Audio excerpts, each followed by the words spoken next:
Bonjour à tous, merci d'être venus. Bonjour Monsieur Faure, merci d'avoir accepté notre invitation. Pour commencer, est-ce que vous voulez revenir sur la présentation? Est-ce que vous voulez ajouter quelque chose? D'accord. Vous avez révélé, vous avez des fiches un peu très à jour. Je vois que vous faites des services de renseignement qui marchent bien à l'office. Et donc vous avez révélé que j'ai effectivement rêvé d'être médecin puis avocat. Finalement, premier secrétaire, je suis très malade, il faut être à la fois médecin et avocat, et donc je suis parfaitement malade.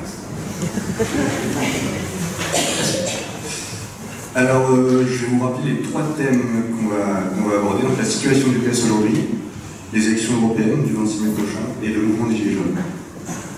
Pour commencer, en 2012, le PS comptait 331 députés, 173 000 adhérents et compte aujourd'hui 26 députés et 100 000 adhérents, dont moins de 20 000 sont actifs. La gauche apparaît comme un parti politique en déclin, et donc deux questions nous viennent à l'esprit. Comment expliquer qu'un parti politique pilier de la République depuis plus d'un siècle soit aujourd'hui presque au bord du gouffre? Et comment expliquer ce déclin? Et quelles sont vos stratégies pour conquérir de nouveaux électeurs? Vous donnez combien d'heures pour vous répondre? Bon, oui, vous avez raison. En fait, c'est même pire que ce que vous décrivez, puisque la gauche, quand elle arrive au pouvoir de François Hollande en 2012, elle détient, fait unique dans son histoire, elle détient à la fois la plupart des grandes villes de France, la majorité des départements, la quasi-totalité des régions, le Sénat, l'Assemblée, et par définition le gouvernement, la présidence de la République. 5 ans plus tard, ce n'est plus qu'un désert, puisque nous avons perdu toutes les élections intermédiaires, nous avons perdu l'élection présidentielle avec ce score historique qui fut celui de Benoît Hamon à 6%, et nous sommes passés de 300 députés à, je vous dis, 26, on est 30 euros, mais 4 effectivement sont des apparentés de droit socialiste. Donc effectivement, c'est un abîme qui nous sépare entre le début du quinquennat et la fin du quinquennat. Alors, ce serait sans doute assez commode pour moi de dire que tout ça est simplement lié à la faute d'un seul, François Hollande, et le gouvernement. Il y a une responsabilité sur laquelle je veux bien revenir, et il y a quelques semaines, pour ceux qui ont suivi attentivement l'activité du PS, j'ai réalisé ce qu'aucun parti n'avait fait jusqu'ici, et un inventaire de cette période au cours de laquelle nous sommes parfois égarés. Mais pour dire les choses de manière plus ample, il y a un sujet qui est un sujet tout simple. C'est que d'abord, il n'y a pas de parti qui soit immortel. Il y a d'autres partis dans la République qui ont été des piliers et qui ont progressivement été conduits à disparaître. C'était le cas pour les radicaux, c'était le cas pour les communistes, qui sont l'ombre d'eux-mêmes, puisque les uns comme les autres ont dominé la vie politique à gauche.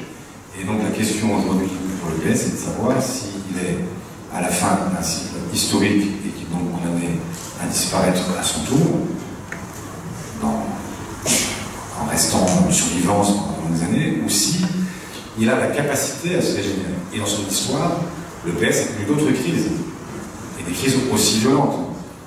Quand on est sorti de la guerre d'Algérie, quand la 5e République a été construite, quand il y a eu 68, toutes ces périodes-là, c'est des périodes où le PS était en réalité dans une crise profonde. Et dans les années 60, il était l'ombre de lui-même, et question de faire n'avait fait que 5%. Et il a fallu le génie particulier de François Mitterrand pour reconstruire, après 71, un parti qui, en 9 ans, a reconquis le pouvoir et donc a permis à la gauche de s'installer durablement, puisque nous avons ensuite alterné régulièrement avec la droite. Donc, c'est vrai que nous sommes devant une période qui est une période très ouverte et où rien n'est écrit. Et ça dépend maintenant de notre propre détermination et de notre propre capacité aussi à répondre à ce qui est l'attente de ce qu'on appelle vulgairement, trivialement, le peuple de gauche. Moi, je crois qu'il faut se dire les choses assez simplement. C'est que les socialistes sont attendus non pas pour gérer mieux que la droite. Nous avons géré et nous avons à notre actif de très bons résultats. Si on prend les les chiffres de la Sécu, les chiffres, enfin, si on prend tous les grands indicateurs classiques, etc., finalement la gauche n'a pas à rougir. C'est d'ailleurs ce que François Hollande arrête de répéter depuis presque 2 ans. Mais la gauche n'est pas attendue exclusivement sur sa capacité à mieux gérer la droite. Sa vocation historique, c'est la transformation sociale, c'est la lutte contre les inégalités, c'est la capacité, au fond, à changer la vie, comme on disait en 1981, bien avant que vous ne soyez nés. Et donc, c'est tout ce qui, aujourd'hui, pose problème quand je fais campagne dans ma propre circonscription et que je rencontre des gens qui ont votre âge, mais qui n'ont pas forcément votre parcours et votre culture. Et que je leur dis, bonjour, je suis le candidat de la gauche. Bonjour, je suis le député, et je suis un député de gauche. La première chose qu'ils me répondent, c'est, ah bon, et c'est quoi la gauche? Et si je dis, je suis socialiste, c'est encore pire, c'est quoi socialiste? Si je leur dis, socialiste, c'est Lionel Jospin, ils me disent, mais qui est Lionel Jospin? Si je leur dis c'est François Mitterrand, ils me disent, ah oui, c'est un type qui a été un jour président de la République. Voilà ce qu'ils me disent. Et donc, ce qui était évident dans les années 70, c'est-à-dire que quand on posait la question dans les années 70 à quelqu'un dans la rue, on lui disait, vous êtes de gauche, vous êtes de droite. Il savait instantanément répondre, je suis de gauche, je suis de droite. Pourquoi? Parce qu'il y avait 2 cultures, 2 visions du monde qui s'affrontaient de manière beaucoup plus brutale, peut-être de manière plus caricaturale aujourd'hui, mais il y avait en fait une différence qui justifiait les engagements des uns et des autres. Aujourd'hui, nous vivons dans une forme d'indifférenciation qui a conduit finalement à considérer que les différences entre les uns et les autres étaient si faibles qu'on pouvait même réunir dans un même parti, dans une même formation, dans un même gouvernement, des gens de droite et de gauche. Et c'est ce qu'a réalisé Emmanuel Macron, bouleversant complètement le paysage politique. Et pour ceux qui le soutiennent, pour le meilleur, pour moi, pour le pire, pour une raison qui est assez simple à expliquer, c'est qu'à partir du moment où on détruit ce clivage, qui était le clivage structurant depuis 2 siècles, et donc qui a permis à la démocratie française de fonctionner, quand on détruit ce clivage-là, on passe d'un clivage gauche-droite à un autre clivage, je crois, infiniment plus dangereux, qui est le clivage entre les nationalistes, les populistes et les autres, et qui conduit presque mécaniquement à inventer une alternance avec des forces qui se situent, de mon point de vue, en dehors ou aux marges de la République.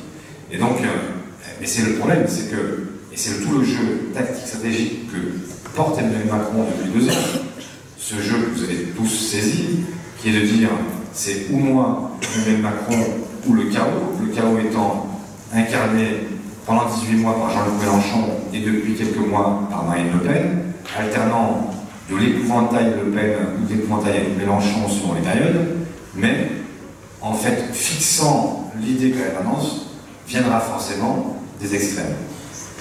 Il n'y a pas de pouvoir qui soit en réalité appelé à durer toujours.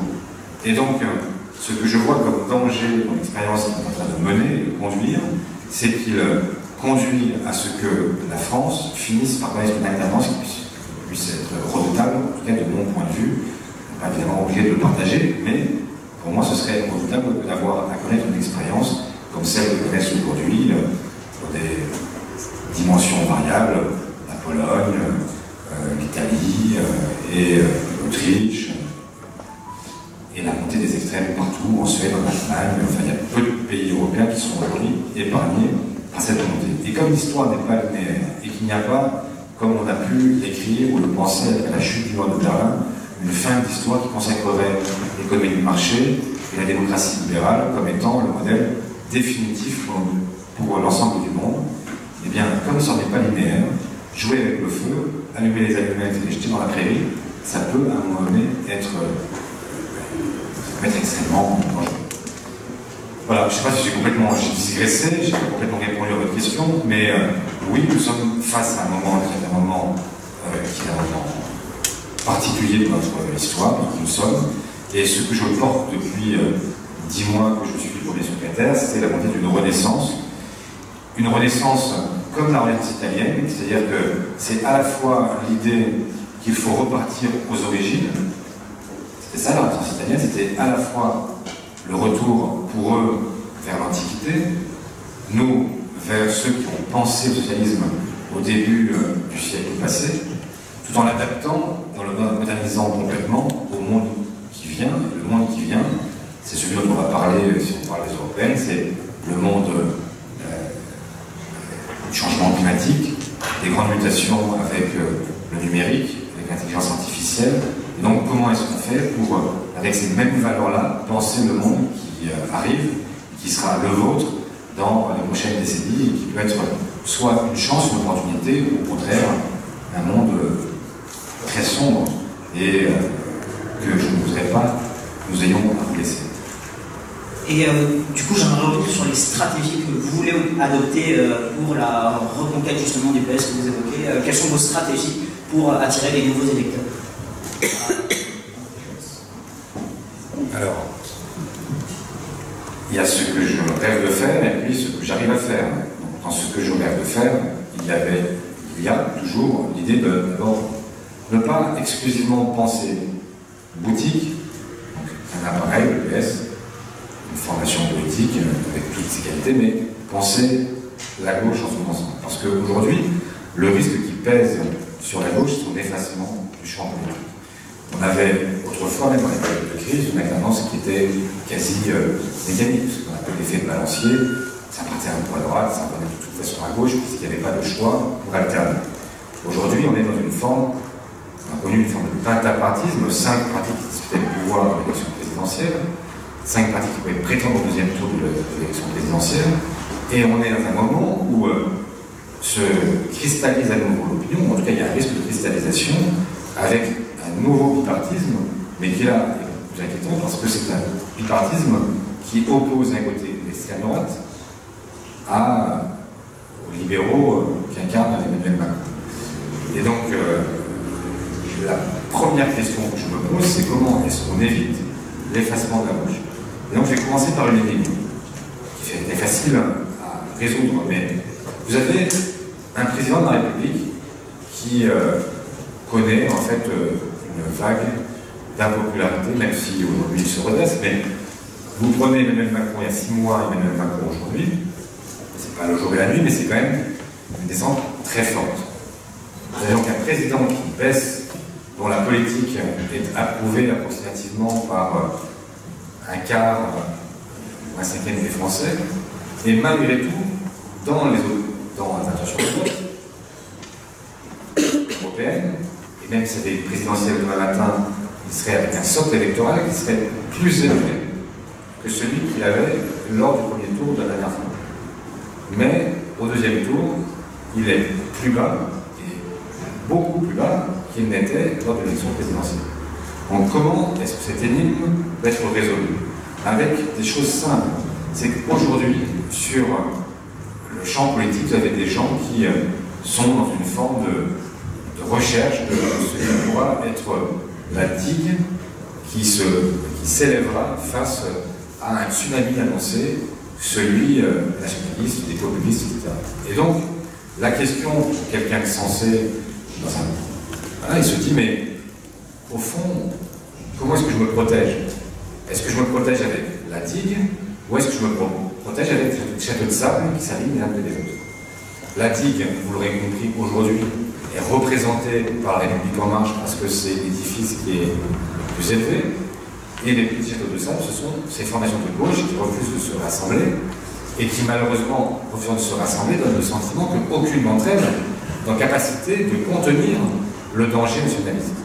Et donc, la première tâche que je me suis donnée, c'est d'abord d'essayer de rassembler ces forces éparses pour pouvoir à nouveau incarner une digue et permettre aux Français de se dire qu'il y avait d'autres formes de protection que la protection donnée facilement par Emmanuel Macron. Pourquoi je le fais? Je pourrais dire finalement, puisque c'est lui la digue, il a fait vous avoir dit tout ça, j'aurais pu vous dire, finalement si c'est lui la digue, autant rejoindre la digue et la renforcer à mon tour. Simplement la raison pour laquelle je ne crois pas, c'est que, les raisons que j'ai dit tout à l'heure sur le plan stratégique, mais même sur le fond, c'est que ma conviction, c'est que en réalité la politique que conduit Emmanuel Macron aujourd'hui, au plan national comme au plan européen, c'est une politique qui en réalité est une passerelle vers les nationalistes, vers les populistes. Pourquoi? Parce que cette politique est celle qui est finalement conduite depuis fort longtemps par les libéraux au plan européen et qu'elle a en fait partout créé le même sentiment, le même désarroi et qu'elle conduit à une forme de divorce progressif avec l'idée européenne qui est pourtant la plus grande et la plus belle idée que nous ayons eu à porter depuis des siècles. Enfin, c'est un modèle du genre.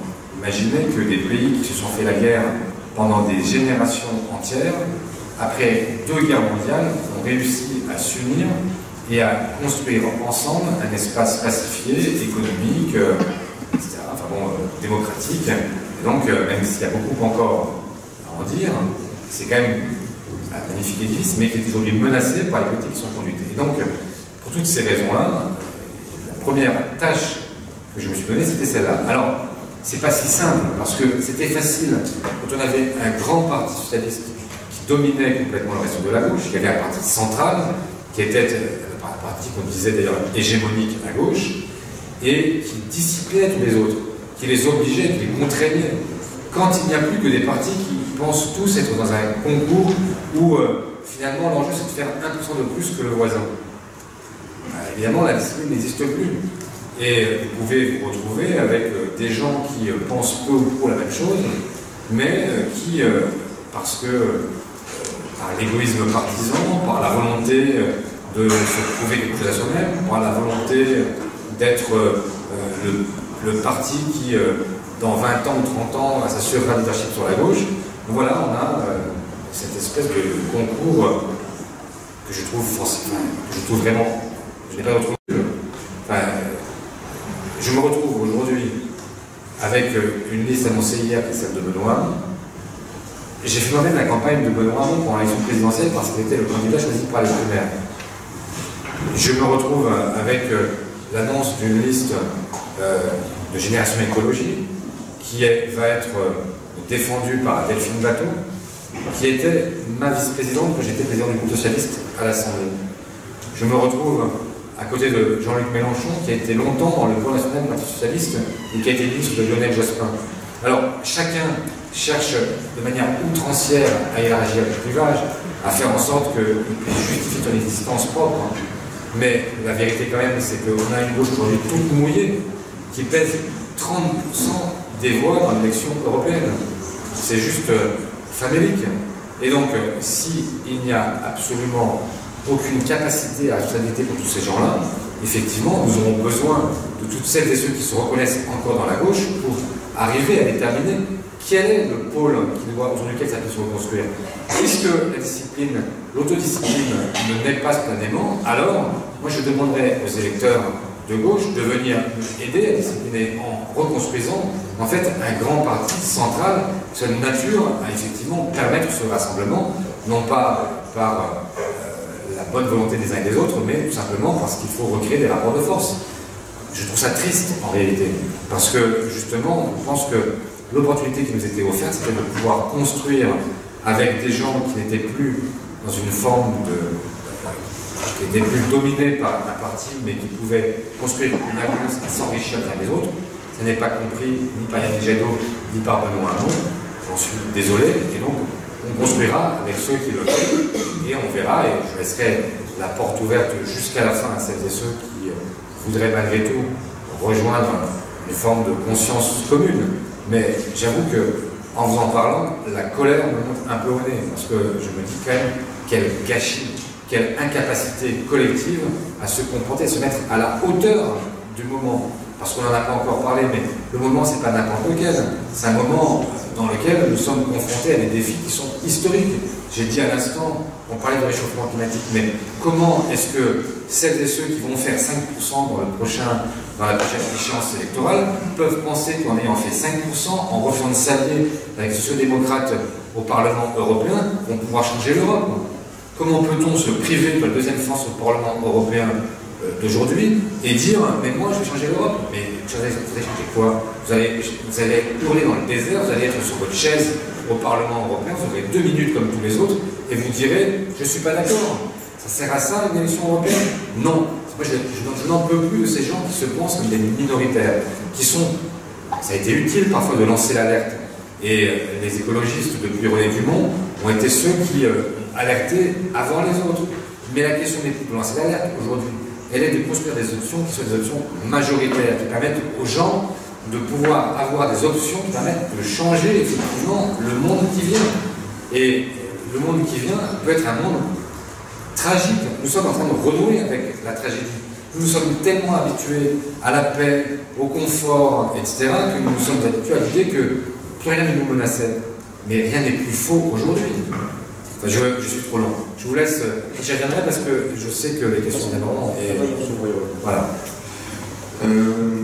Alors, avant de revenir aux européennes, donc lors de l'élection du premier secrétaire du PS, vous devancez Stéphane Le Foll au premier tour, et celui-ci se retire, et au second tour, vous recueillez plus de 80% des votes, ce qui est un très beau score. Pourtant, une partie importante du grand public ne vous connaît pas. Est-ce une faiblesse lorsqu'on est le grand chef, le chef d'un grand parti politique?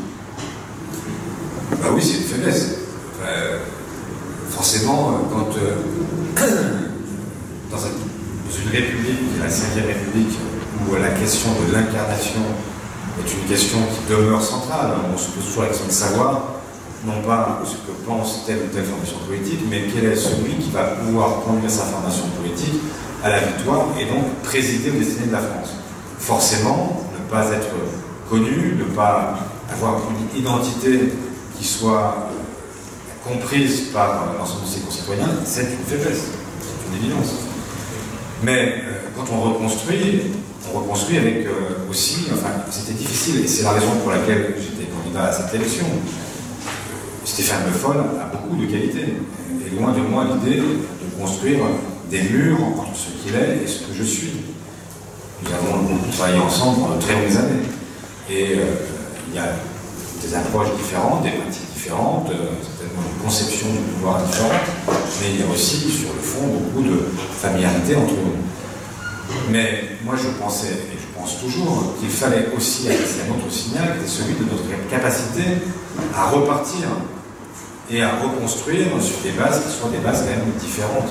On ne peut pas dire au fond aux Français on veut reconstruire, mais on reprend exactement les mêmes et on repart sur les mêmes bases, avec les mêmes idées, considérant qu'il n'y a rien à retirer du bilan de ces 5 années, etc. Ça me paraissait totalement impossible. Oui, c'est une faiblesse, oui, il faut la combler, et ce que je m'évite de faire chaque jour, et même en étant devant vous, c'est de chercher à justement vous dire à la fois ce que je suis, ce que je porte, et ce vers quoi je veux conduire les socialistes dans les prochaines échéances électorales, et puis un jour, je l'espère aussi, à nouveau à la victoire, parce que c'est quand même l'objectif d'un parti de gouvernement. Moi, je ne suis pas pour la stérilisation de la vie politique avec des formations qui sont là pour témoigner. Moi, je ne suis pas là pour témoigner. Ça ne m'intéresse pas de témoigner. Pour l'instant, on fait. Et là, on est dans la résistance. La résistance, c'est bien, mais la meilleure utilité qu'on puisse donner à la vie politique, c'est d'aller chercher la victoire pour pouvoir justement changer la vie des gens et faire en sorte que le monde puisse évoluer dans le sens où on espère. Alors nous l'évoquions, le PS, la France Insoumise, les écologistes, Génération et Place Publique plus récemment. Si on cumule tous les scores de ces 5 partis, la gauche rassemblée pourrait battre quasiment la République en marche. Malgré tout, les carrières des uns semblent passer devant la réunification de la gauche. Donc la question est comment comptez-vous rassembler la gauche en vue des élections européennes de mai prochain, et y a-t-il surtout un rassemblement possible aujourd'hui à 3 mois à peine de ces élections? Dans la vie, tout est toujours possible, donc c'est pour ça que je disais tout à l'heure qu'il faut laisser la porte ouverte jusqu'à la fin, même si maintenant, il faut que nous en soyons nous-mêmes en campagne. Et nous fassions dès les prochains jours avec celles et ceux qui le veulent. Il y a des formations politiques qui ont moins mis sur rue, mais je pense à des formations comme l'ITE, Benamias, les écologistes qui sont même une scission d'Europe Écologie Les Verts, je pense aux radicaux de gauche, je pense au mouvement citoyen, je pense à Nouvelle Donne, qui vient de populariser un pacte finance-climat que j'ai signé. Voilà des formations qui il doit nous sentir place publique, évidemment, qui ont envie d'avancer et qui ne se résolvent pas à ce moment que nous allons vivre si rien ne se passe d'ici au 6 mai prochain. Le 6 mai prochain, c'est le moment où on dépose les listes. La définitive, après on peut plus changer. Et si rien ne se passe, le résultat, il est déjà connu. Le 26 mai au soir, 20h, vous avez sur vos écrans de télévision une première colonne qui est celle soit de l'extrême droite, soit celle de la République en marche. Mais même si c'était celle de la République en marche, vous auriez une extrême droite, si on y rajoute les votes du Monténégro, qui serait la première colonne en réalité de l'élection européenne, autour de 30%, même au-delà de 30%. Une deuxième colonne donc, qui sera celle de la République en marche. Et puis après, vous aurez en fait une espèce de grand plat avec des formations politiques qui finalement auront, dans cette élection, fait la démonstration de leur incapacité à incarner les unes et les autres une alternative qui soit relative au pouvoir actuel ou à l'extrême droite. Et ça, c'est. Moi, je ne m'y résous pas. Ça m'est vraiment, mais je vous le dis plus profondément, ça m'est insupportable de. Enfin, ça me révulse même. Je trouve que ceux qui portent les combats, ces combats-là, je pense à Yannick, je pense à Benoît, etc., je me dis, mais est-ce que on n'a pas dans ce pays, les dirigeants, la gauche la plus conne du monde. En fait, on est dans une situation, vous venez de le rappeler, ensemble, on peut être en mesure de concurrencer la République en marche et l'extrême droite, et parce qu'on a le goût du défi à 6, à 7, à 8% ou moins, comme le plaisir de se dire qu'on fera peut-être 1% de plus que le voisin, ça nous conduit à mettre dans le doute, en fait, y compris toutes celles et ceux qui ont envie de voter pour la gauche, mais qui ne s'y retrouvent plus. Ils se disent, mais c'est quoi ce bazar? Mettez-vous d'accord, il n'y a pas de jour où je ne reçois pas des messages, des mails, des gens dans la rue, et ça, qui me disent, mais mettez-vous d'accord, bon sang de bonsoir. Et en plus, je dis bon sang de bonsoir parce que je suis plus poli devant vous que ce que j'entends quand les gens me parlent, c'est plutôt bordel de merde. Voilà, donc, et c'est vrai, et ils ont raison, ces interpellations, je les comprends. Comment peut-on être aujourd'hui un électeur de gauche et avoir le choix entre... Enfin, c'est vraiment l'éventail de toutes les... Enfin, bientôt, il faudra prendre une loupe pour essayer de comprendre ce qui différencie les uns des autres. On signe, et c'est ça le pire, dans tous les journaux, on signe les mêmes tribunes, sur les mêmes sujets, on signe les mêmes pétitions. Ça fait des mois et des mois que sur tous les sujets européens, nous signons exactement les mêmes textes. Sur la question de la démocratisation, sur la question des migrants, sur la question écologique. Il n'y a pas de texte que nous n'ayons pas signé ensemble. Nous n'avons que des combats qui peuvent être des combats communs. Nous avons des divergences, c'est une évidence, mais l'union, ça n'a jamais été forcément la convergence sur tous les sujets. Est-ce que vous pensez que que quand Georges Marchais, Saliève et François Mitterrand, ils pensaient tout pareil? C'était bien plus compliqué pour eux, ça devait être pour nous. On a beaucoup moins d'écart entre ceux qui étaient alors à l'heure du téléphone rouge avec Brejnev.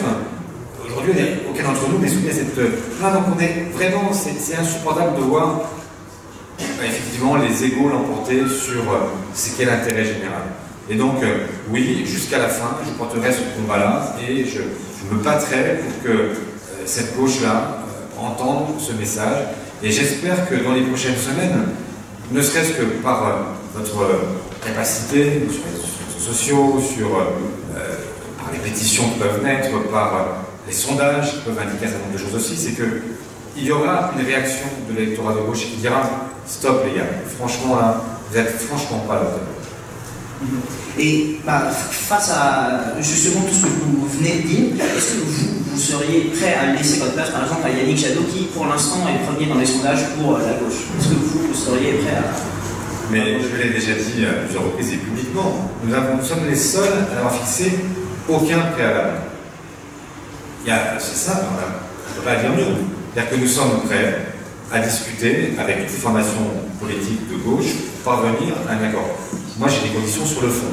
C'est-à-dire que je ne suis pas prêt à dire n'importe quoi non plus. Si c'est pour me faire avaler des couleuvres qui sont de l'ordre de l'impossible, etc., ça, je ne suis pas d'accord. En revanche, sur la question de la répartition sur la liste, tout était ouvert. Et si je n'ai pas répondu à la proposition de Benoît Hamon sur sa votation citoyenne, c'est parce que c'était juste un amuse sais pas quoi, hein. Je vais rester poli. Mais une primaire, et une votation comme celle-là, si on veut que ce soit une primaire sans fraude, on peut voir une primaire avec fraude. Mais moi, c'est pas ma culture. Donc, si on veut quelque chose qui se fasse sans fraude, c'est 6 mois de travail minimum. On le sait bien, on a organisé 2, et même, on avait même organisé, si on veut, 3 avec la primaire entre Fabius, Royal et Strauss-Kahn, il y a maintenant près de 15 ans, qui était une primaire qui était moins ouverte, c'est-à-dire des adhérents à 20 €, mais ça prend du temps. Vous croyez peut-être qu'il y a quelque part en open data des listes électorales et la possibilité de, etc. Si vous voulez mettre en place une carte avec des listes électorales fiables, où les gens viennent pas voter 3 fois, où on a des bureaux de vote en nombre, il faut 8000 bureaux de vote minimum pour tenir une primaire. Comment vous avez un scrutin qui est complètement faussé par le fait que vous faites voter uniquement les métropoles, pas le rural, etc. Donc 8000 bureaux de vote. 6 mois au moins pour arriver à faire le renouvellement des listes électorales et par-dessus le marché, un coût qui est de 6 millions d'euros. Donc rien de cela n'était réuni, et c'était d'autant plus fou de dire on va commencer, alors que ça sera 3 mois le scrutin européen, on va commencer par se diviser pendant 2 mois pour pouvoir au bout de 2 mois dire on est tous ensemble sur un projet dont on ne connaît rien, puisqu'en fait il serait le résultat d'une votation, tout ça n'avait pas de sens. Donc il faut, et la vérité c'est que la seule façon de parvenir, et c'est la raison pour laquelle il y a aujourd'hui encore des partis politiques, méfiez-vous de tous ceux qui vous racontent que les mouvements c'est formidable. Les mouvements c'est tout sauf démocratique. On le voit bien, c'est le cas chez Jean-Luc Mélenchon, regardez à crier ce qu'ils connaissent en interne, regardez ce qui se passe à République en marche. Les partis politiques ne sont pas forcément des modèles du genre et tout, mais ils sont pour l'instant le seul instrument, le meilleur instrument pour la démocratie. Et donc, quand vous n'avez plus ces instruments-là, vous avez en fait des manipulations à l'envie, et moi je souhaite qu'on puisse organiser les choses de manière claire. Et donc, effectivement, ça suppose qu'il y ait des rencontres avec des gens qui se disent quels sont les combats qui nous sont communs. C'est ce qui nous est pas commun, et puis qu'est-ce qu'on met sur la table ensemble, sur quoi on part pour les 5 prochaines années, et sur quoi on est capable de faire front commun, et puis ensuite de gagner des batailles au Parlement européen. Ça c'est possible. C'est possible maintenant, tout de suite, c'est possible dans un mois, c'est possible dans plus que 6 semaines.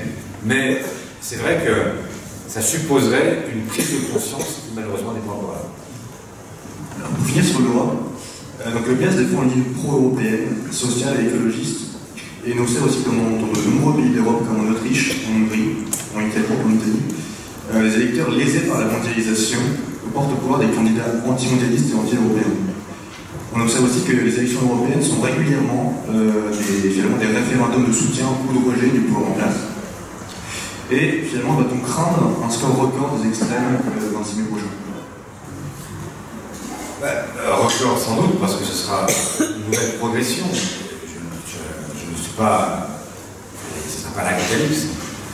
Et je pense que les nationalistes seront encore, même tous réunis, la 3e force seulement au Parlement européen. Mais le problème, c'est la politique, ce sont non pas les photos, mais c'est le film. C'est pas ce qui est statique, mais c'est dynamique. Et donc, le problème, c'est la progression continue de ces forces-là sur le continent et qui peuvent conduire, y compris au pire.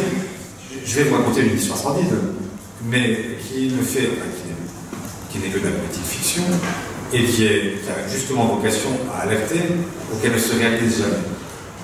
Mais il y a une semaine, nous avons manifesté contre l'antisémitisme. Moi, j'ai vu cette manifestation. Pourquoi? Parce que je vois que pour les plus anciens d'entre nous, c'est souvent, peut-être trop souvent, et nous sommes même fatigués avec l'idée que manifester, mais finalement, ne permet jamais de contenir en fait, des mouvements de ce type. Mais moi, je le voulais malgré tout parce qu'il fallait adresser un message, notamment à votre génération qui n'a jamais eu l'occasion de manifester et de c'est une transmission, c'est de dire c'est quoi une nation, sur quelles valeurs elle se base. Et je l'ai voulu parce que je regarde les sondages et je vois aujourd'hui que vous avez chez les lycéens 51% des lycéens qui ne savent pas ce que le mot choix veut dire. Qu'il y a aujourd'hui, je sais, c'est 20% des 18-34 ans, 20% des 18-34 ans qui ne savent même pas qu'il y a eu un génocide au cours de la Seconde Guerre mondiale et qu'il a frappé de nombreux compatriotes. quand on voit ça, on se dit que la mémoire, c'est pas forcément quelque chose de très partagé, communément partagé. Et dans ma génération, je suis né en 68, donc quelques décennies à peine après la Seconde Guerre mondiale. Jamais aucun d'entre nous n'a pensé que ce serait à nouveau possible, que l'on pourrait avoir à nouveau en Allemagne des gens qui se réfèrent, en fait, même si ce n'est pas ouvertement, mais qui se réfèrent aux pratiques, qui se réfèrent, je pense, on n'est pas encore au pogrom, mais enfin, quand on a des chasses aux étrangers qui sont organisées dans les rues, ça rappelle des souvenirs étranges. J'ai été au Parlement de ça il y a quelques mois, voir 100 parlementaires de l'AfD, qui est parti d'extrême droite, qui applaudissent en rythme leur leader à la tribune du Parlement, ça fait froid dans le dos. Je vous jure que c'est une impression physique. C'est qu'on se dit quand même, c'est pas... Voilà. Et donc, tout ça ne va pas arriver demain. Et Salvini n'est pas Mussolini. Marine Le Pen n'est pas le maréchal Pétain. Et Orban n'est pas Hitler. Et l'AfD ne fait pas encore des nazis. Mais c'est toujours la même chose, c'est les dynamiques. Les dynamiques, c'est que vous êtes toujours entraîné plus loin, y compris que ce que vous aviez imaginé vous-même. Parce que il y a des gens qui sont... Quelle est la différence entre finalement Marine Le Pen et son père? Jean-Marie Le Pen est un post-fasciste. Il cherche à réhabiliter la mémoire de ceux qui ont fait la guerre d'Algérie, qui ont été à Vichy, etc. Mais il ne veut pas le pouvoir. Marine Le Pen, elle n'est pas fasciste, elle est très fasciste.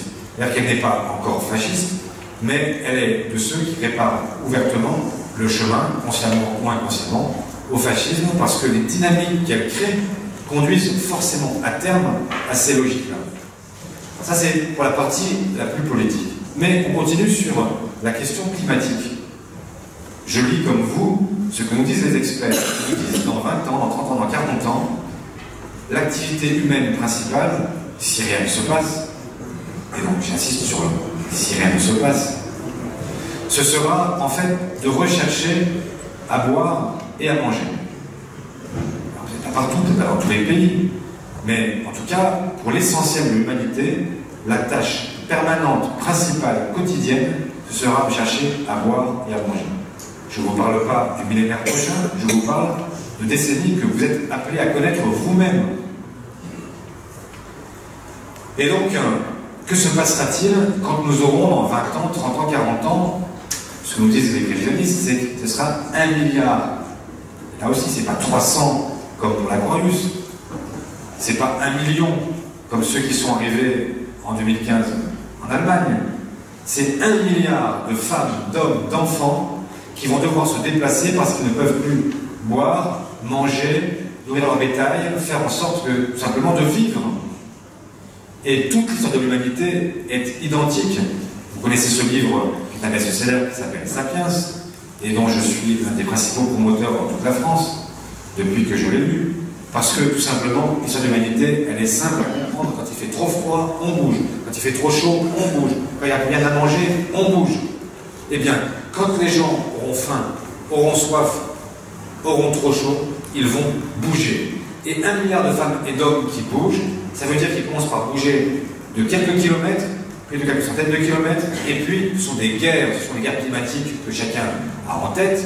Ils viendront jusqu'à chez nous, et toute cette submersion dont on nous parle aujourd'hui, et qui n'est juste qu'un fantasme, eh bien à ce moment-là, effectivement, on pourra voir ce qui va se passer. Parce que là, ce sera des changements qui vont bouleverser l'économie mondiale. Et donc, nous sommes face à un défi qui est monstrueux, gigantesque. Et la meilleure façon aujourd'hui de lutter contre la submersion, comme dirait l'extrême droite, ce n'est pas d'ériger des murs, c'est de se battre pour le climat, de se battre pour l'écologie, de faire en sorte que ce qui nous est prédit ne se réalise pas. Ça demande des changements profonds de comportement, de modèles agricoles, du changement d'agriculture, tout ça, ça suppose. Et donc, voilà, et c'est là où ramener à ce début de privatisation où on en est à des gens qui se disent je vais faire 1% de plus que toi, je vais être le champion du monde, c'est là où on se dit mais juste à quoi vous pensez?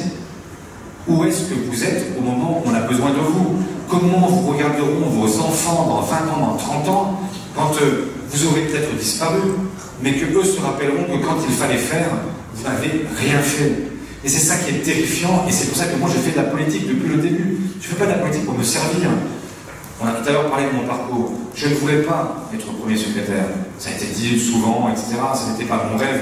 Dans la vie, moi, je voulais être député, ça ne m'était même pas effleuré. Donc moi, j'ai déjà franchi toutes les étapes de mes ambitions.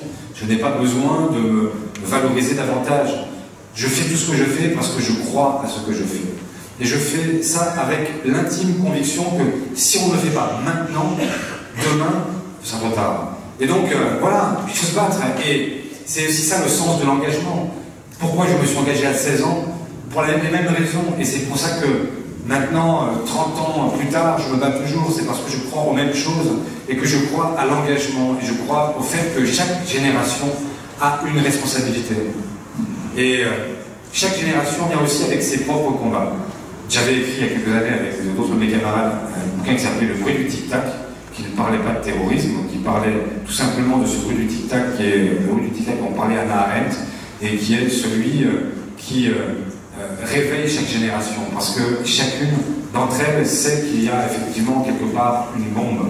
Et donc, c'est maintenant à vous aussi d'être les nouveaux engagés, et faites en sorte d'aller bousculer ces vieilles maisons, ces vieux appareils, ou ces jeunes appareils qui méritent tout autant que les vieux d'être bousculés. Allez bousculer leurs égoïsmes, allez leur dire qu'ils ne sont pas à la hauteur et que franchement, ils méritent la défiance qui est aujourd'hui celle qu'on connaît vis-à-vis des appareils et vis-à-vis des hommes et des femmes politiques. Donc voilà, allez les bousculer, allez les engueuler. Ça leur fera du bien et ça nous fera tous du bien. Bon, bah, alors, sur une touche un peu plus détente, on va faire un jeu. Je ne sais pas si vous connaissez, du coup, ça s'appelle le Fast and Curious. Oui, non? Non, mais... bon, en gros, vous avez deux propositions, vous pouvez choisir une des deux, vous êtes obligé, vous avez le droit à un joker sur 10 questions. D'accord. Ça vous va? Ça va. Parfait. Alors, la première question, Paris ou La Réunion? C'est vraiment, enfin, c'est une question, c'est... Oui, c'est Paris ou La Réunion. Vous avez un choix entre les deux. On peut dire en même temps comme Emmanuel Macron. On va dire, parce que je crains d'avoir à justifier à la fois mon parcours. Vous êtes pas obligé de justifier. Allez, Paris. Alors la deuxième, Manuel Valls ou Emmanuel Macron?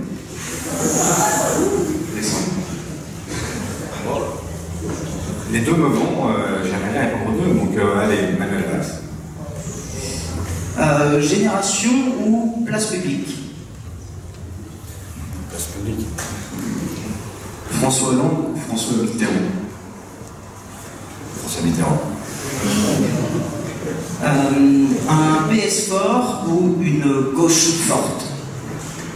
Bizarrement, je préfère une gauche forte à un PS fort dans une gauche très faible. Alors Félix Faure ou Edgar Faure? C'est un choix difficile parce que l'un est dans d'heureuses conditions. Et le second avait un talent incroyable. Et il a habité ma circonscription, donc Edgar Faure. Solferino ou Ivry? Assurément Ivry. La Sorbonne ou Dauphine? Là, Joker. Ah, pas de bol. Jean-Luc Mélenchon ou Marine Le Pen? Non, j'ai pas de problème, Jean-Luc Mélenchon. Parfait, bon bah voilà. On va maintenant passer à un autre sujet qui est celui très connu des Gilets jaunes. Alors nous en sommes à l'acte 15 du mouvement des Gilets jaunes. Pourquoi selon vous une telle insurrection citoyenne et pourquoi maintenant pensez-vous que le Parti Socialiste porte une part de responsabilité dans le mécontentement des Français? Ce mouvement, il a été commenté abondamment. Ce qui est difficile, c'est de commenter. On sait très bien ce qu'on commente aujourd'hui. Si on commente ceux qui manifestent encore, ceux qui étaient sur les ronds-points, ou ceux qui ont soutenu un très large mouvement. Si on commente le mouvement à sa naissance, c'est un mouvement qui dit beaucoup de ce qu'est devenu notre pays et de ceux qui qui se sont rendus visibles après avoir eu le sentiment d'être trop longtemps invisibles aux yeux du monde politique. Et moi j'ai soutenu celles et ceux que j'ai rencontrés et j'ai approuvé en fait cette émergence dans les débats publics de cette voilà, je ne sais pas comment j'allais dire de cette classe sociale, c'est beaucoup dire. En tout cas, j'ai trouvé que c'était un mouvement qui pouvait être une chance pour notre démocratie et même pour notre pays. Voilà pour les débuts. Je suis évidemment évidemment en soutien de ce qui se passe aujourd'hui, même si je comprends que la colère puisse perdurer, et même si je comprends qu'on puisse continuer à mettre la pression sur un gouvernement. J'avoue que la violence est dans ma culture et qu'il y a une forme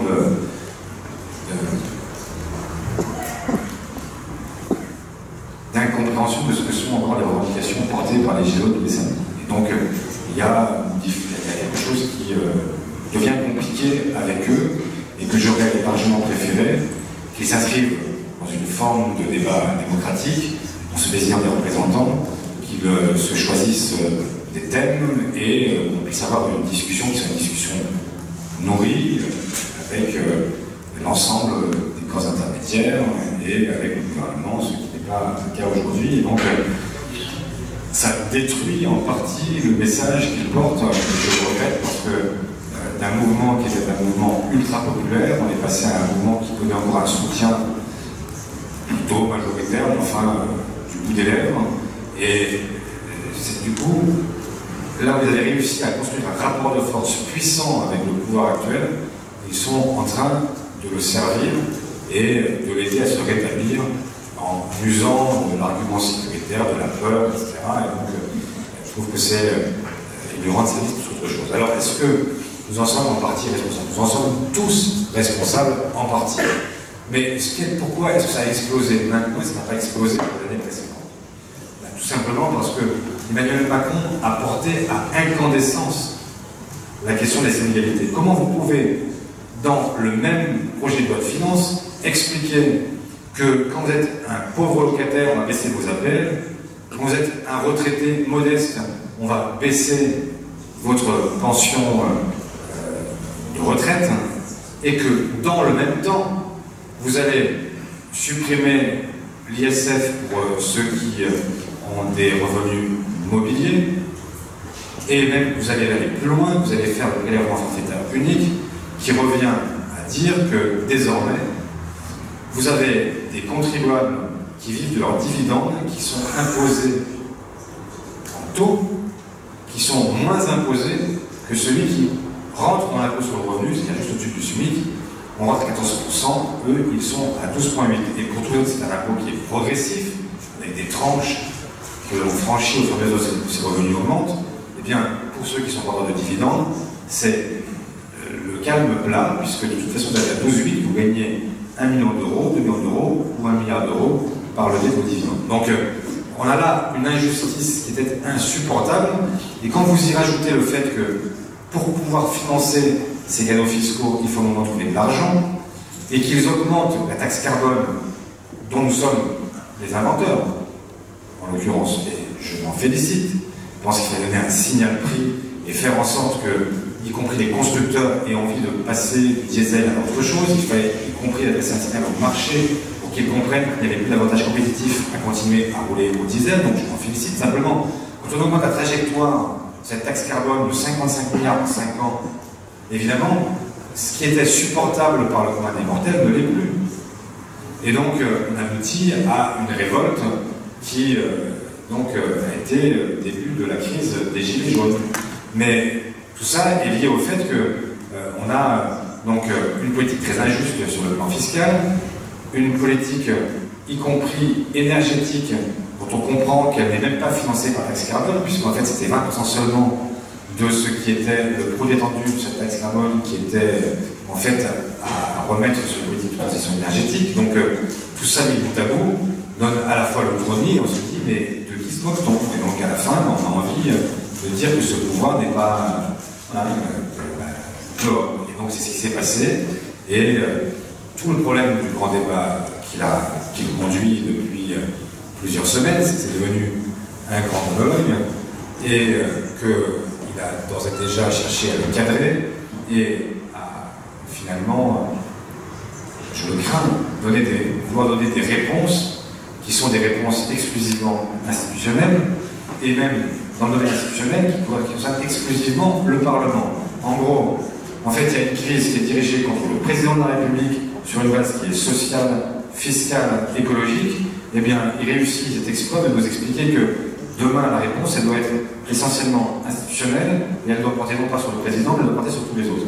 C'est pas mal, hein, c'est un tour de force, mais ce que je crains pour lui et pour notre pays, c'est que cette réponse-là soit de nature à, au contraire, rallumer complètement le feu, pour plagier Johnny. Et donc, on risque d'être dans un moment extrêmement compliqué, parce que là, il a une popularité qui est liée au fait qu'il a une forme de courage, une forme de performance physique à aligner des heures et des heures de débat avec les uns et les autres. Et on le crédite du fait d'avoir cherché à renouer le dialogue. Mais renouer le dialogue, ça veut dire parler, ça veut dire aussi écouter. Bon, je ne reviens pas sur ce soir le bon exemple parce que je parle beaucoup trop, mais vous voyez bien que le problème, c'est que c'est la réponse qui va être donnée à la fin qui conditionne en fait l'issue du mouvement. Et pour l'instant, le moins qu'on puisse dire, c'est qu'il ne donne pas le sentiment de se diriger vers une réponse qui soit de nature à calmer la colère qui est née en réalité pour une large part de la politique qu'il conduit. Ça, il ne peut pas y revenir.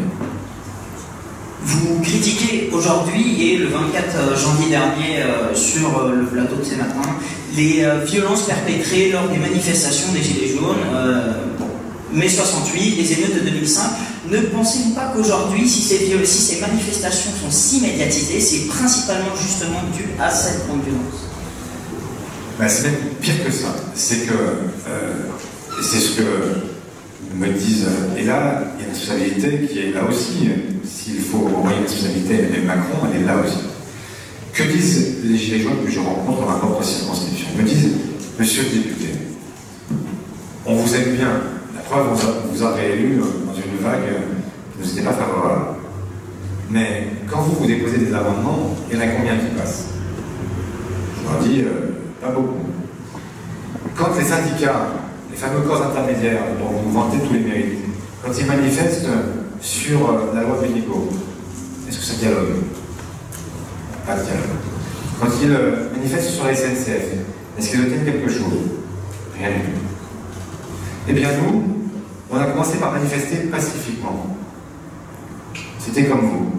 On n'a rien obtenu. Et puis les questions sont venues.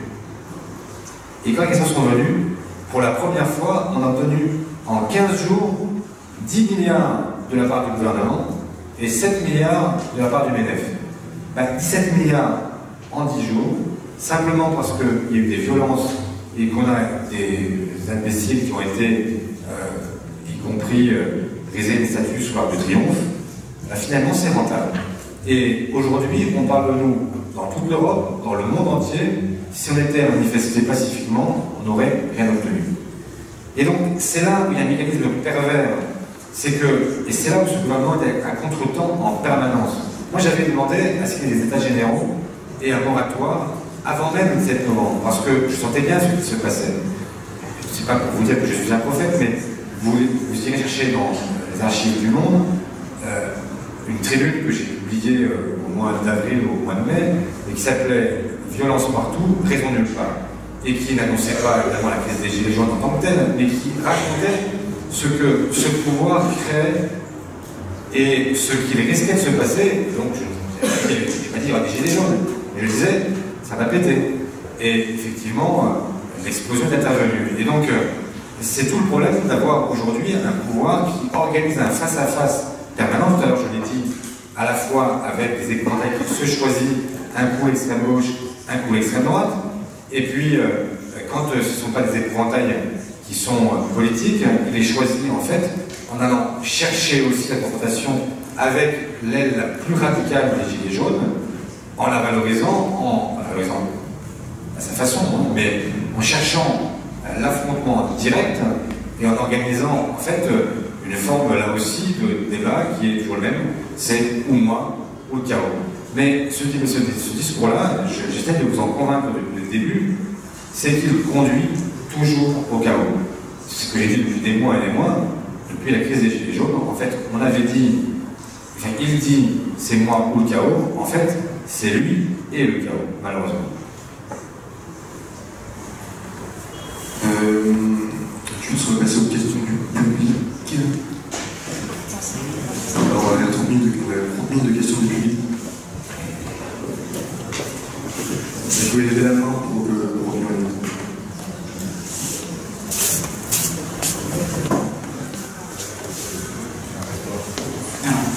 Bonjour Michel Fort, moi je suis président de l'université. Je vais vous poser une question aujourd'hui. Qu'est-ce que c'est pour vous la social-démocratie, puisque c'est devenu un peu un élément fourre-tout, tout le monde y met un peu ce qu'il veut. Donc quelle est la définition du premier secrétaire du Parti socialiste? Merci. Pour moi, la social-démocratie, pour faire simple, c'est pas le socialisme dilué dans le libéralisme. Voilà ce que ce n'est pas. Pour ce que c'est en fait une gauche qui est à la fois vraiment de gauche, mais qui en même temps vraiment réaliste. N'aime pas qu'on peigne ses électeurs en médecin.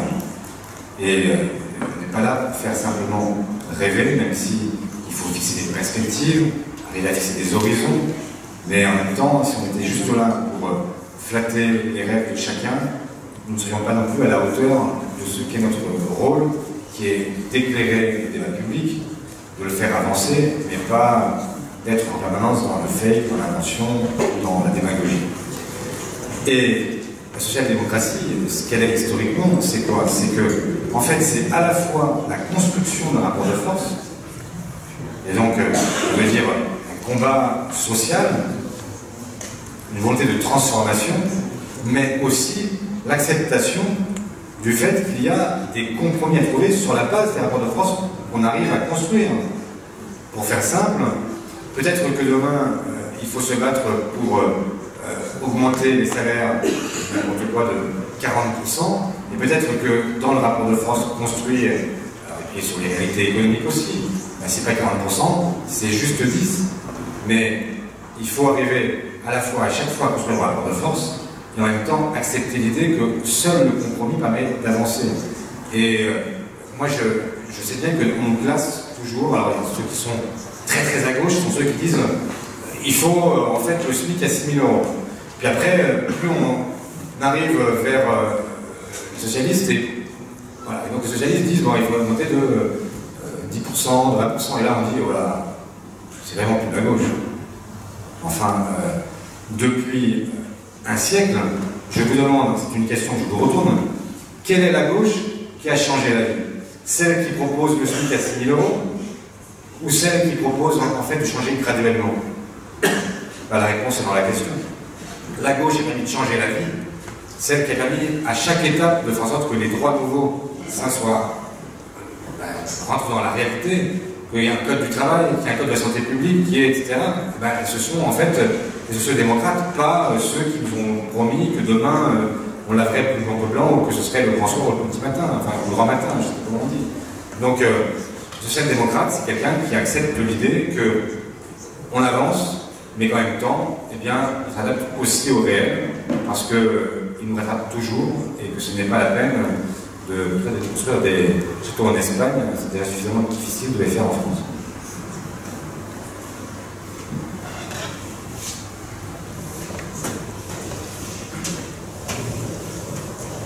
Bonjour monsieur, moi ma question c'était du coup que faut-il faire pour convaincre les autres partis de gauche de se rassembler avec vous? Moi j'ai essayé beaucoup de choses déjà, donc c'est vous maintenant, c'est à vous de mettre la pression, c'est à vous d'écrire, de hurler sur les réseaux sociaux, de dire c'est pas possible, ne nous laissez pas désarmer, dites ça, écrivez à tous ceux que vous connaissez dans tous les partis qui sont aujourd'hui à gauche et vous leur dites si ça continue comme ça, on ne votera pas pour vous. Je ne voterai pas pour vous tant que vous n'aurez pas accepté de vous rassembler avec les autres. peut-être que ça les fera réagir plus que quand ils ont le sentiment. Tant que chacun a le sentiment qu'il a un gain possible, et le gain possible est parfois un gain faible, il y a des gens qui pensent que faire 3% c'est formidable. Bon, quand on en est là, effectivement c'est difficile d'être convaincu, mais si on leur dit vous allez faire 0%, peut-être que là vous allez rendre compte, peut-être qu'il y a un réveil qui s'organise, qui s'opère. Donc moi je vais continuer, mais à vous de relayer, pas forcément de me relayer moi, mais de le dire par vous-même, de faire en sorte que cette gauche-là entende. Peut-être qu'à la fin, on aura une bonne surprise. Moi, je veux y croire encore. D'abord avec ceux qui sont prêts à avancer, et après avec ceux qui, plus rétifs, finiront par se ranger à la raison, à votre raison.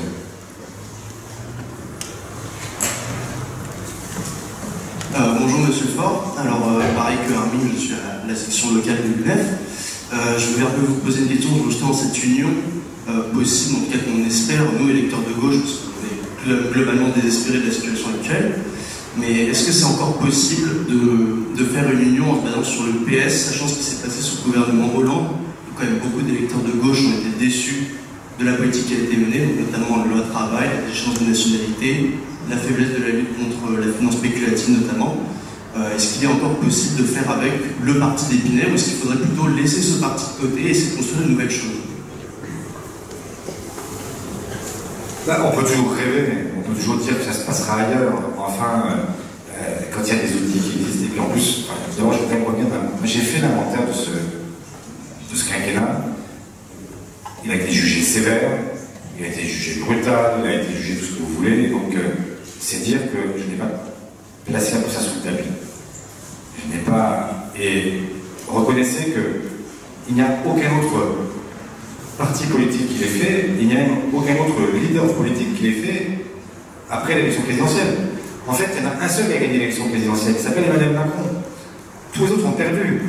Et même le score de 6%, je le partage. Pardon, mais avec Yannick Jadot et Benoît Hamon. Benoît Hamon était candidat des socialistes, des écologistes. Donc aujourd'hui, s'il fallait faire une équivalence, eh bien, en fait, il faut additionner le score de Génération, du Parti socialiste et des écologistes pour dire ce qu'était l'ensemble politique que Benoît Hamon représentait lors de l'élection présidentielle. Pourquoi ce serait moi qui devrais faire l'inventaire de ce qui s'est passé? Parce qu'on pense vraiment que c'est uniquement, en fait, le Parti socialiste qui aurait perdu tout seul, qui n'aurait pas eu de candidat. Son candidat n'a pas de reproche à se formuler, qu'il a évidemment rencontré l'opinion publique et qu'il y aurait juste une méprise et que les gens allaient tous revenir dans l'élection qui vient parce qu'ils se diraient qu'ils seraient poursuivis par le remords, ils se diraient que finalement c'était Benoît Hamon qu'il fallait à la France et que voilà, dans l'élection européenne, ils vont se racheter. C'est pas ce que disent les sondages, on verra bien plus tard. Mais honnêtement, c'est pas en dispersant, c'est pas en fragmentant, c'est pas en étant chaque jour plus divisé qu'on construit. Encore une fois, personne n'oblige. Enfin, c'est pas. Moi, je ne comprends pas. Enfin, je n'étais pas d'accord toujours avec Emmanuel Valls. C'est moi qui ça a été rappelé tout à l'heure. Moi, dans le bilan que vous tirez sur la déchéance de nationalité, je me suis battu jusqu'au bout, et y compris avec l'ensemble de la gauche, pour proposer un amendement sur une déchéance nationale qui permettait de ne pas avoir à distinguer les Français selon leurs origines. Ça n'a pas été retenu par le gouvernement, mais là-dessus, je ne me sens pas très responsable. Sur la loi travail, ça a été dit aussi, j'ai été chercher un compromis jusqu'à la fin, qui avait y compris l'agrément de Force ouvrière, des frondeurs, et qui permettait de sortir par le haut de cette loi travail. Mais je pourrais continuer même plus avant. Sur le CICE, moi je n'étais pas frondeur, mais moi j'ai été plaidé auprès du Premier ministre de l'époque un CICE qui était conditionné, et qui était conditionné notamment à une négociation annuelle. Et je vois qu'aujourd'hui, beaucoup sont en train de se ranger à cette idée au moment où le CICE disparaît, se transforme dans une charge pérenne, malheureusement. Donc, là aussi, je n'ai jamais eu de problème. J'ai été celui qui a été se battre auprès de Jean-Marc Ayrault et de François Hollande pour obtenir la remise à plat fiscale, parce que je considère qu'il y a un moment où l'empilement législatif devient insupportable et que l'adhésion à l'impôt disparaît.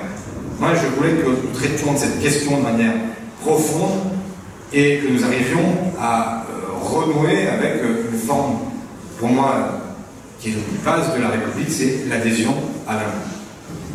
Malheureusement, Jean-Marc Ayrault ayant été convaincu, François Hollande beaucoup moins, ça a démarré sous les auspices du Premier ministre, qui a été remercié quelques mois plus tard, et tout ça s'est arrêté.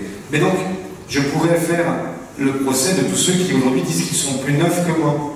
Parce que eux, à ce moment-là, ils étaient au gouvernement, les uns et les autres. Et ils ont approuvé le CICE. Les écologistes étaient encore au gouvernement. Benoît Hamon était encore au gouvernement. Et il n'est parti que par accident, si je puis dire, puisqu'il n'était pas l'auteur de la cuvée du redressement, qui a été commise à l'insu de son plein gré. Et je doute qu'il ait voulu être ministre de l'Éducation pour y rester 2 mois et ne même pas avoir le temps de faire la première rentrée des classes. Donc je pense qu'il a subi lui-même le rythme de son départ. Donc c'est-à-dire qu'il serait resté plus longtemps.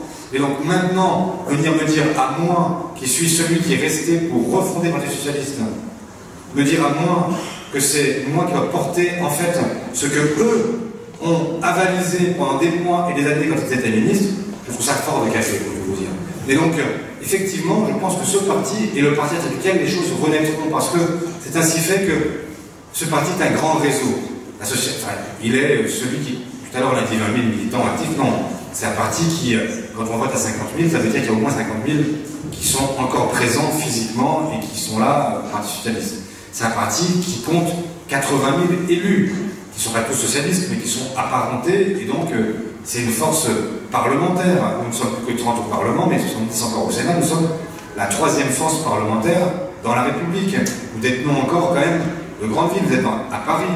On pourrait parler de Nantes, on pourrait parler de Rennes, on pourrait parler de toutes ces villes qui, et je viens de dire, je vais dire Lille, Rennes, Paris, 3 capitales qui ont, 3 métropoles, qui ont toutes les 3 été retenues pour figurer parmi les meilleures politiques menées dans une municipalité sur un choix qui était un choix mondial, avec la maire de Rennes, Nathalie Appéré, qui était même y compris sélectionnée, qui est, non pas médaille d'or, mais médaille d'argent. Donc c'est dire à quel point, en fait, on n'est pas juste à brasser du vent et à être simplement de ceux qui ont, dans le concours Lépine, la dernière bonne idée. On est aussi de ceux qui font. Moi, ce que j'essaie de vous dire depuis tout à l'heure, c'est que je suis de la gauche qui fait. Je ne suis pas simplement de la gauche qui proclame. Cette gauche-là, elle gagnera toujours sur les tribunes. Il y aura toujours quelqu'un qui vous fera plus rêver que moi. Il y a quelqu'un qui sera moins gris, qui sera toujours plus envolé et qui vous dira, qui vous promettra la lune. Et moi, je ne vous promets pas la lune. Je vous promets simplement qu'on va se battre pour au moins sauver la Terre. Ce serait déjà pas si mal. Voilà, donc c'est ce qui vous distingue. C'est qu'il y a des gens qui sont toujours là pour vous dire. C'est Monsieur Plus, c'est Monsieur Balzen, je ne sais pas si vous avez connu cette publicité parce que vous êtes trop jeune. Mais enfin, il y a toujours des gens qui disent, ils disent ça, donc nous c'est un peu plus. C'est simplement que la vraie question à se poser, c'est qui fera et qui sera en mesure de faire avancer le monde dans lequel nous sommes.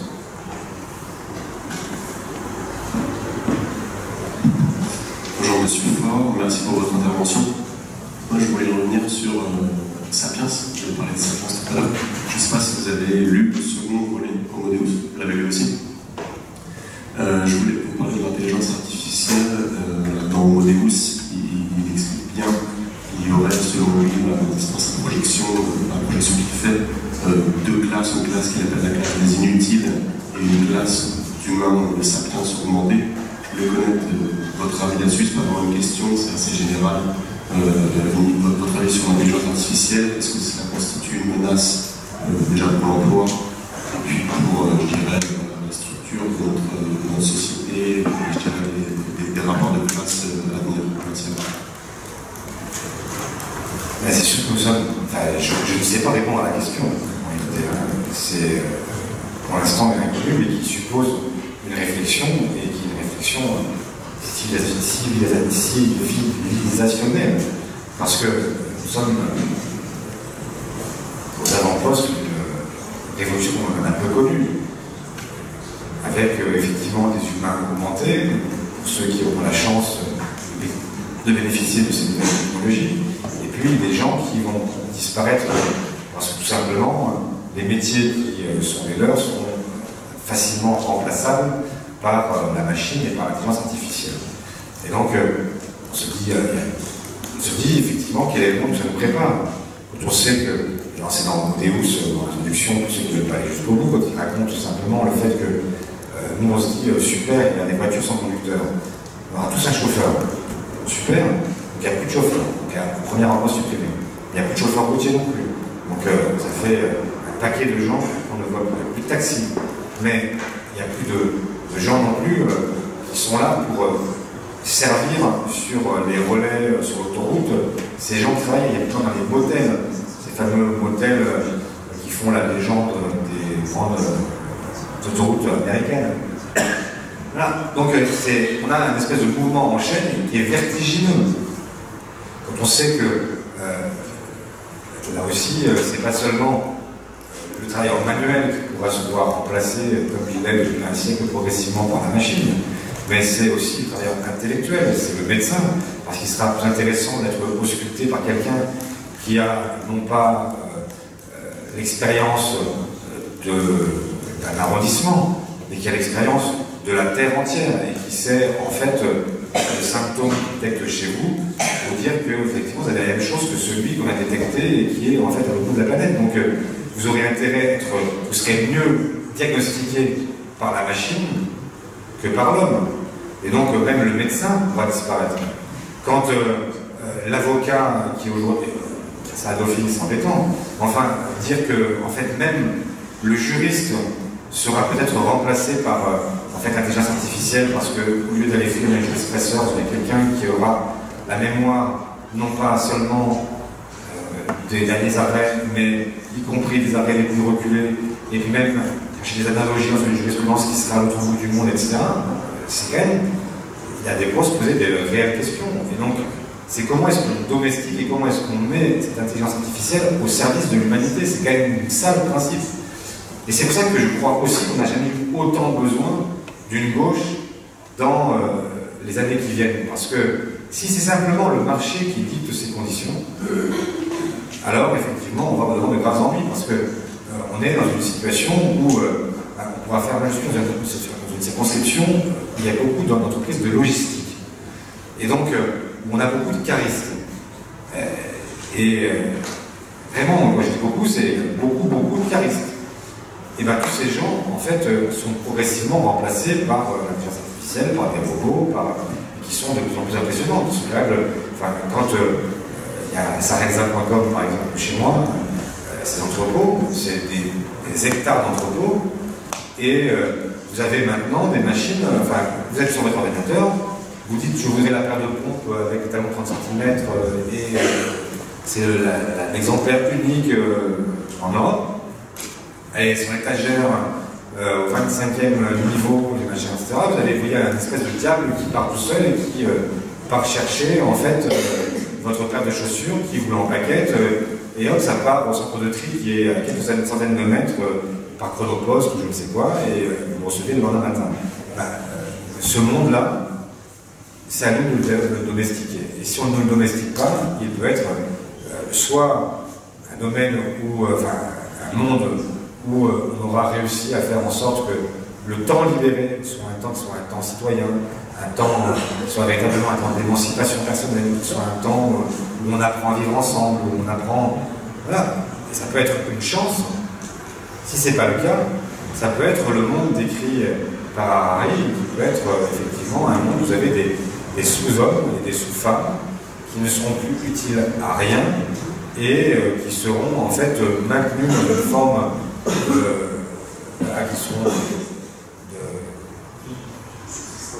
de subsistance, à qui on fera l'aumône d'un revenu minimum pour s'assurer qu'ils ne dépérissent pas, mais dont l'utilité sociale aura disparu et qui seront même voués à la rébellion ou à la disparition. Donc en fait, ça peut être... C'est pour ça que, en fait, depuis tout à l'heure, c'était, vous avez dit, il faut se détendre. Oui, il faut se détendre, mais tout ce qui vient ne n'aide pas non plus à ne pas nous poser des questions qui sont des questions comme on ne s'en est jamais posé. Et ça fait tellement vite que comme on ne se les pose pas. Le problème de la vie politique, c'est que c'est souvent, en fait, le symptôme, c'est, enfin, ou plutôt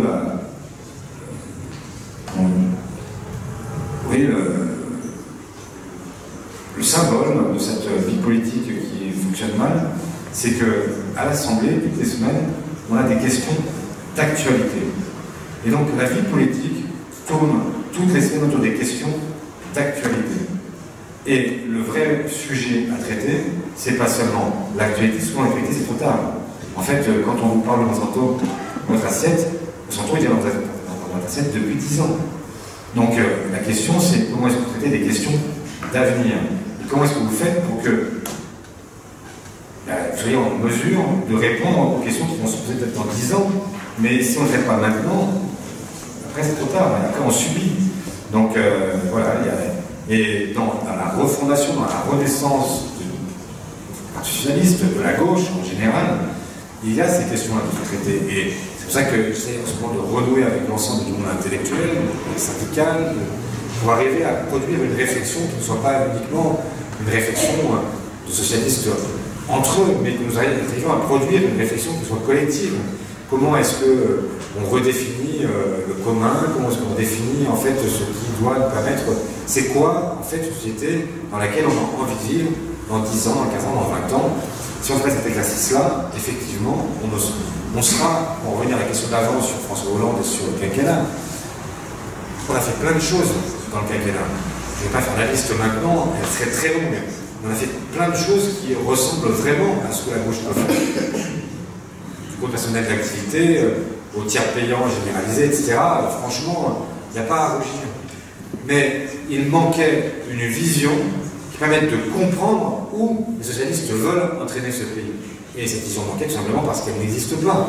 Parce que ça fait, on vit encore sur un logiciel qui a été en fait le logiciel des 70, des années 80, et on est toujours dans la ressucée permanente de recettes qui sont déjà en partie éculées.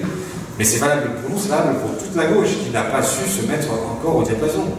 Il y a des essais, il y a des gens qui ont, à gauche, cherché à développer une vision, etc. Mais personne n'a réussi à créer un ensemble cohérent et à joindre une vision à des réponses. Il y a des gens qui ont des réponses, mais pas de vision, il y a des gens qui ont des visions et pas de réponses. Donc en fait, on est dans un système où, par exemple, tout ça est très imparfait. Mais c'est bien sûr l'un des sujets à traiter et il faut... voilà, je ne vais pas y répondre ce soir parce que je ne sais pas y répondre, mais je pense que c'est un des sujets majeurs qui est devant nous. Alors, on va prendre encore 3 questions, je pense. Une question. Bonsoir. Merci pour votre intervention. Moi j'ai une question sur, vous avez fait un portrait d'une gauche qui est diminuée, d'opposants qui ont réussi à avoir des élections, etc., mais qui ont tort sur la façon dont ils voient les choses, sur les conséquences de leurs différents actes. Vous faites le portrait d'un paysage de la gauche aujourd'hui qui est partagé pour des pourcentages de gens qui n'arrivent pas à se mettre d'accord, et donc le PS a raison, quelque part, par une vision qui est correcte de rassemblement, mais les autres ne veulent pas s'y joindre et laissent à gauche en défaut. Ça laisse quand même le PS en défaut, pardon. Ça laisse quand même l'impression que le PS a raison depuis tout le temps, il continue à avoir raison, et aujourd'hui ça ne colle plus, donc le PS a tort. Est-ce qu'il n'y a pas aussi est-ce que les faits peuvent pas avoir raison parfois, en fait si la gauche a fait 6%, c'est parce que les gens y croyaient plus vraiment, etc. Et est-ce qu'il ne faut pas tout refonder, pas tout effacer, il faut commencer à faire un vrai changement profond de la vision des choses, de la façon de pouvoir évoluer à gauche, qu'est-ce que les gens attendent vraiment, parce qu'on voit que ça fonctionne en fait, derrière les extrêmes, les personnes qui partagent une branche gauche qui n'est pas la vôtre, ça fonctionne quand même, ça marche.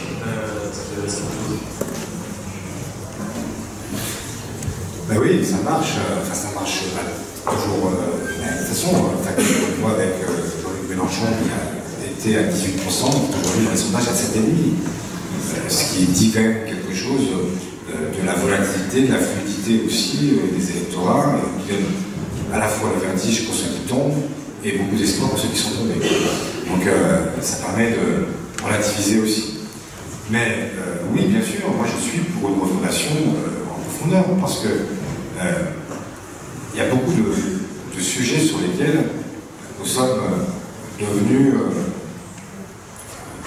un peu prévisibles, et c'est pas un défaut de mon point de vue, mais où en réalité on a l'impression qu'on a vu, enfin, le disque est un peu rayé. Et j'ai essayé d'être dans le plaidoyer pour un environnement de qualité et pour inverser ce qui nous est prédit sur le réchauffement climatique, c'est parce que je pense qu'aujourd'hui, l'un des leviers les plus puissants pour modifier en fait à la fois les traités et inverser le cours libéral du monde, c'est en s'appuyant sur la question écologique. Parce que l'écologie, c'est une autre façon d'interroger le capitalisme sur lui-même. Ça a été longtemps à partir du social que nous l'avons fait, et il faut conjuguer le social et l'écologique. Enfin, le temps ce soir, mais je pourrais revenir pour en parler longuement, mais de toute façon, c'est quand même un levier important sur lequel, et donc il faut hybrider notre pensée, notamment par la question environnementale. D'ailleurs, le logo du PS aujourd'hui, c'est un point, enfin c'est toujours le point et la rose, mais marqué PS, social, écologique. Parce que depuis de nombreuses années, nous avons la conviction que notre combat passe aussi par le combat écologique, et qu'on ne peut plus se limiter à la seule question sociale qui ne résume pas les combats que nous avons apportés aujourd'hui. Donc oui, refondation du sol au plafond, et avec la volonté d'y associer le plus grand nombre, d'y associer d'ailleurs des gens, y compris qui viennent de partout, et en demandant, enfin, ça suppose aussi que cette organisation sache changer elle-même, parce que on est aussi parfois un peu perdu, on est très accueillant, il y a des endroits où il faut vraiment avoir envie de pouvoir ou rentrer ou rester, parce que dans un parti démocratique, le problème c'est que celui qui maîtrise le corps électoral n'a pas intérêt forcément à ce que ça s'élargisse trop vite sans en maîtriser encore donc les tenants et aboutissants, mais c'est à cette condition-là, avec un parti qui s'ouvre, avec un parti qui se réforme, avec un parti qui accepte d'être interrogé sur son histoire récente et plus lointaine, qui accepte aussi d'être hybridé par d'autres courants de pensée. Moi je crois que c'est là que se placent les choses. Et si on a à la fois l'humilité de reconnaître que nous n'avons pas été parfaits, et en même temps l'ambition inentamée de ceux qui pensent que depuis Jaurès, malgré tout ce que la France doit à ce modèle français, elle doit essentiellement à la gauche, et bien, et la gauche de gouvernement, je crois que pour toutes ces raisons-là, non seulement nous allons, mais nous devons continuer à faire vivre cette formation politique qui a encore beaucoup à apporter.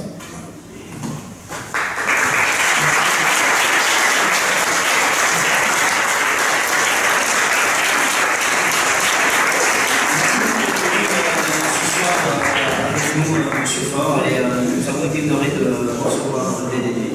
Merci à vous, cher public, d'être venus ce soir, et on vous souhaite à tous une bonne soirée.